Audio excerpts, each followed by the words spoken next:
The Cask of Amontillado by Edgar Allan Poe. The 1,000 injuries of Fortunato I had borne as I best could, but when he ventured upon insult, I vowed revenge. You, who so well know the nature of my soul, will not suppose, however, that gave utterance to a threat. At length I would be avenged. This was a point definitively settled.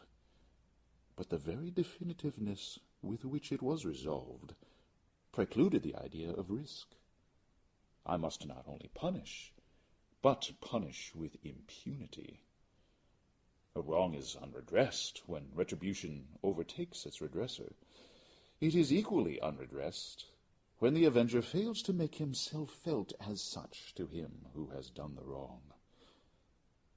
It must be understood that neither by word nor deed had I given Fortunato cause to doubt my goodwill. I continued, as was my wont, to smile in his face, and he did not perceive that my smile now was at the thought of his immolation. He had a weak point, this Fortunato, although in other regards he was a man to be respected, and even feared. He prided himself on his connoisseurship in wine.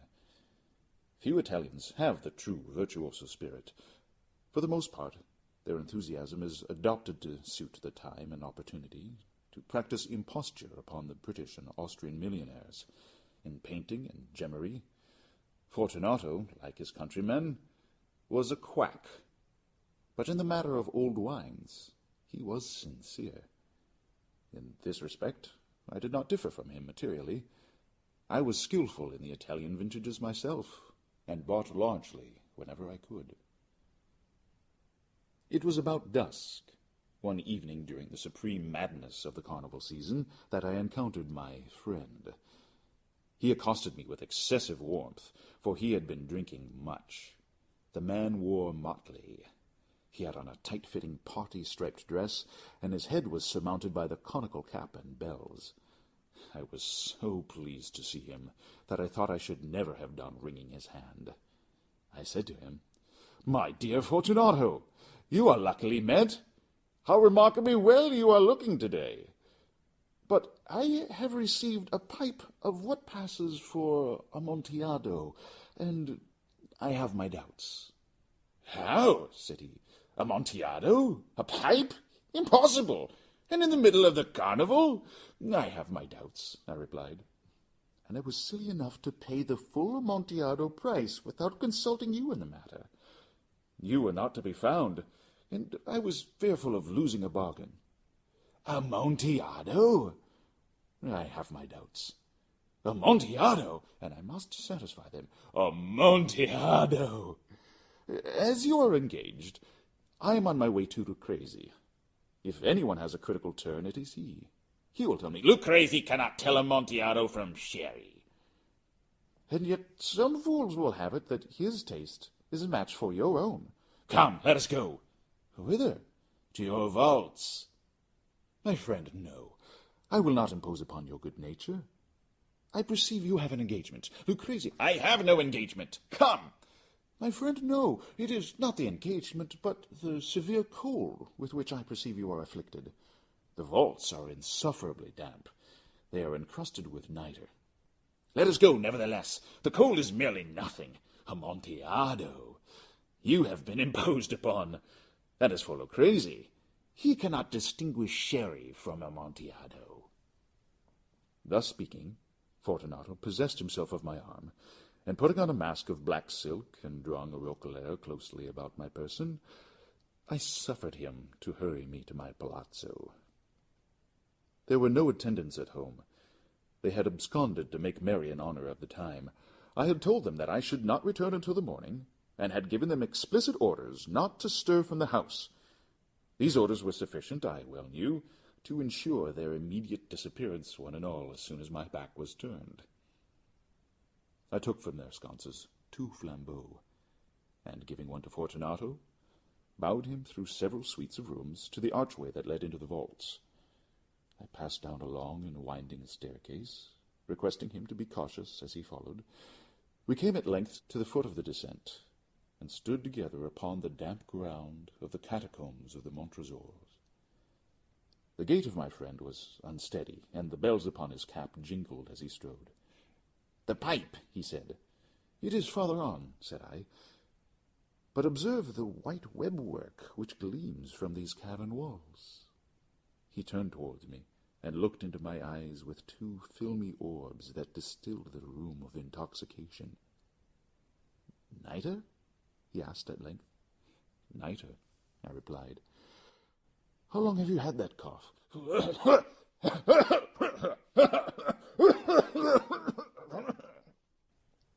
My poor friend found it impossible to reply for many minutes. "It is nothing," he said at last. "Come," I said with decision, "we will go back. Your health is precious. You are rich, respected, admired, beloved. You are happy, as once I was. You are a man to be missed. For me, it is no matter. We will go back. You will be ill, and I cannot be responsible. Besides, there is Lucrezi." "Enough," he said. "The cough's a mere nothing. It will not kill me. I shall not die of a cough." True, I replied. "And indeed I had no intention of alarming you unnecessarily. But you should use all proper caution. A draught of this Medoc will defend us from the damps." Here I knocked off the neck of a bottle, which I drew from a long row of its fellows that lay upon the mould. "Drink," I said, presenting him the wine. He raised it to his lips with a leer. He paused and nodded to me with familiarity, while his bells jingled. "I drink," he said, "to the buried that repose around us." "And I to your long life." He again took my arm, and we proceeded. "These vaults," he said, "are extensive." "The Montresors," I replied, "were a great and numerous family." "I forget your arms." "A huge human foot door. In a field azure, the foot crushes a serpent rampant, whose fangs are embedded in the heel." "And the motto?" "Nemo me impune lacessit." Footnote translation: "No one provokes me with impunity." End of footnote. "Good," he said. The wine sparkled in his eyes, and the bells jingled. My own fancy grew warm with a Medoc. We had passed through long walls of piled skeletons, with casks and puncheons intermingling, into the innermost recesses of the catacombs. I paused again, and this time I made bold to seize Fortunato by an arm above the elbow. "The nitre," I said. "See, it increases. It hangs like moss upon the vaults. We are below the river's bed. The drops of moisture trickle among the bones. Come, we will go back ere it is too late." "Your cough—" "It is nothing," he said. "Let us go on. But first, another draught of the Medoc." I broke and reached him a flagon of de Grave. He emptied it at a breath. His eyes flashed with a fierce light. He laughed and threw the bottle upwards with a gesticulation I did not understand. I looked at him in surprise. He repeated the movement, a grotesque one. "You do not comprehend?" he said. "Not I," I replied. "Then you are not of the Brotherhood." "How?" "You are not of the Masons." "Yes, I said. Yes. You? Impossible! A Mason?" "A Mason," I replied. "A sign," he said. "A sign!" "It is this," I answered, producing from beneath the folds of my roquelaire a trowel. "You jest," he exclaimed, recoiling a few paces. "But let us proceed to the Amontillado." "Be it so," I said, replacing the tool beneath the cloak and again offering him my arm. He leaned upon it heavily. We continued our route in search of the Amontillado. We passed through a range of low arches, descended, passed on, and descending again, arrived at a deep crypt, in which the foulness of the air caused our flambeaux rather to glow than flame. At the most remote end of the crypt there appeared another, less spacious. Its walls had been lined with human remains, piled to the vault overhead in the fashion of the great catacombs of Paris. 3 sides of this interior crypt were still ornamented in this manner. From the 4th side, the bones had been thrown down, and lay promiscuously upon the earth, forming at one point a mound of some size. Within the wall, thus exposed by the displacing of the bones, we perceived a still interior crypt or recess, in depth about 4 feet, in width 3, in height 6 or 7. It seemed to have been constructed for no especial use within itself, but formed merely the interval between 2 of the colossal supports of the roof of the catacombs, and was backed by one of their circumscribing walls of solid granite. It was in vain that Fortunato, uplifting his dull torch, endeavored to pry into the depths of the recess. Its termination the feeble light did not enable us to see. "Proceed," I said. "Herein is the Amontillado. As for Lucrezi—" "He is an ignoramus," interrupted my friend, as he stepped unsteadily forward, while I followed immediately at his heels. In an instant he had reached the extremity of the niche, and finding his progress arrested by the rock, stood stupidly bewildered. A moment more, and I had fettered him to the granite. In its surface were 2 iron staples, distant from each other about 2 feet horizontally. From one of these depended a short chain, from the other a padlock. Throwing the links about his waist, it was but the work of a few seconds to secure it. He was too much astounded to resist. Withdrawing the key, I stepped back from the recess. "Pass your hand," I said, "over the wall. You cannot help feeling the nitre. Indeed, it is very damp. Once more let me implore you to return." "No? Then I must positively leave you. But I must first render you all the little attentions in my power." "The Amontillado!" ejaculated my friend, not yet recovered from his astonishment. "True," I replied, "the Amontillado." As I said these words, I busied myself among the pile of bones of which I have before spoken. Throwing them aside, I soon uncovered a quantity of building stone and mortar. With these materials, and with the aid of my trowel, I began vigorously to wall up the entrance of the niche.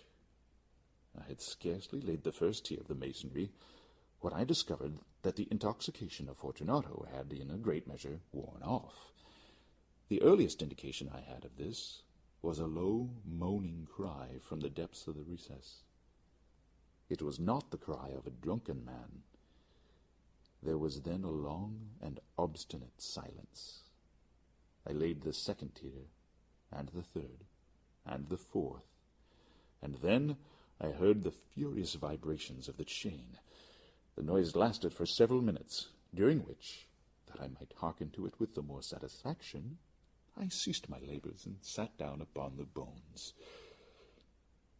When at last the clanking subsided, I resumed the trowel, and finished without interruption the 5th, the 6th, and the 7th tier.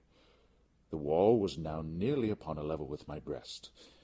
I again paused, and holding the flambeau over the mason-work, threw a few feeble rays upon the figure within. A succession of loud and shrill screams, bursting suddenly from the throat of the chained form, seemed to thrust me violently back. For a brief moment I hesitated. I trembled. Unsheathing my rapier, I began to grope with it about the recess. But the thought of an instant reassured me. I placed my hand upon the solid fabric of the catacombs, and felt satisfied. I reapproached the wall.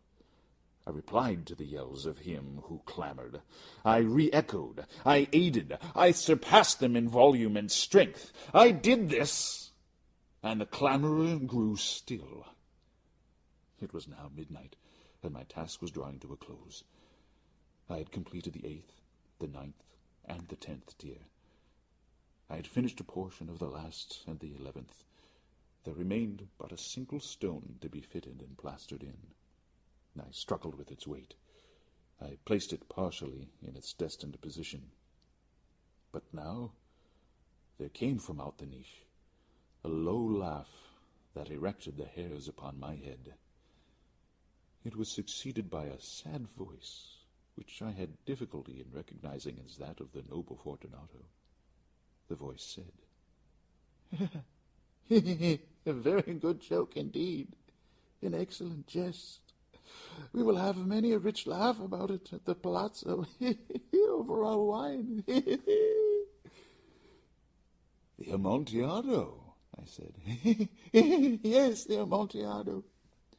But is it not getting late? Will they not be awaiting us at the palazzo, the Lady Fortunato and the rest? Let us be gone. Yes, I said. Let us be gone. For the love of God, Montresor! Yes, I said. For the love of God. But to these words I hearkened in vain for a reply. I grew impatient. I called aloud, Fortunato! No answer. I called again, Fortunato! No answer still. I thrust a torch through the remaining aperture and let it fall within. There came forth in return only a jingling of the bells. My heart grew sick. It was the dampness of the catacombs that made it so. I hastened to make an end of my labor. I forced the last stone into its position. I plastered it up. Against the new masonry, I re-erected the old rampart of bones. For the half of a century, no mortal has disturbed them. In pace requiescat. End of The Cask of Amontillado by Edgar Allan Poe. Recorded by Jake Endress, Door County, Wisconsin, October 2008.